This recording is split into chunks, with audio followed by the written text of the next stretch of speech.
সমগ্ৰ অসমবাসীৰ বাবে আজি এটা বিশেষ খবৰ লৈ আহিছোঁ যে মই বৰ্তমান য'ত আছোঁ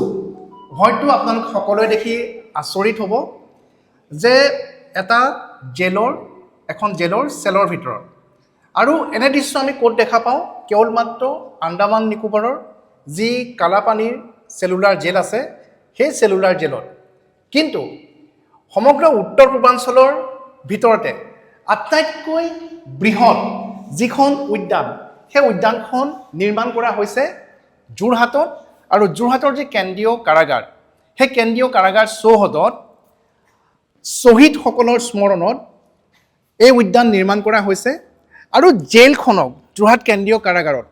যি এটা ৰূপ দিয়া হৈছে যেনেকুৱা নান্দনিক এটা ৰূপ দিয়া হৈছে সেয়া আপোনালোকে নিজে নেদেখিলে হয়তো বিশ্বাস কৰিব নোৱাৰিব মই য'ত আছিলোঁ যে স্বাধীনতা সংগ্ৰামীসকল শ্বহীদ কুশল কোঁৱৰৰ পৰা আৰম্ভ কৰি যিসকল স্বাধীনতা সংগ্ৰামীয়ে সেই সময়ত প্ৰাণ আহুতি দিছিলে দেশৰ বাবে তেখেতসকলে ইংৰাজৰ বিৰুদ্ধে যুঁজ দিছিলে আন্দোলন কৰিছিলে আৰু তেওঁলোকক কাৰাবাস খাটিছিলে এই যোৰহাটৰ কেন্দ্ৰীয় কাৰাগাৰতে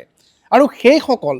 স্বাধীনতা সংগ্ৰামীৰ প্ৰতি শ্ৰদ্ধা জনাই অসম চৰকাৰে এই সমগ্ৰ উত্তৰ পূৰ্বাঞ্চলৰ ভিতৰতে সৰ্ববৃহৎ উদ্যানখন নিৰ্মাণ কৰিছে আৰু যিখন উদ্যান যদি আপোনালোকে চায় তেনেহ'লে আপোনালোকৰ এটাই মনলৈ আহিব যে আন্দামান নিকোবৰৰ যি চেলুলাৰ জেল কালাপানীস্থিত যি চেলুলাৰ জেল সেই চেলুলাৰ জেল আৰু যিসকল লোকে আন্দামানলৈ গৈছে সেই কালাপানীস্থিত চেলুলাৰ জেল তেওঁলোকে চাইছে তেওঁলোকে তুলনা কৰিব পাৰিব যে আমাৰ অসমীয়া অভিযন্তাসকলে অসমৰ ঠিকাদাৰসকলে যি এটা ৰূপ দিছে অসমৰেই নহয় সমগ্ৰ উত্তৰ পূৰ্বাঞ্চলৰ ভিতৰতে আটাইতকৈ সৰ্ববৃহৎ যিখন উদ্যান সেই উদ্যানখন কিমান মনোমোহাকৈ নিৰ্মাণ কৰিছে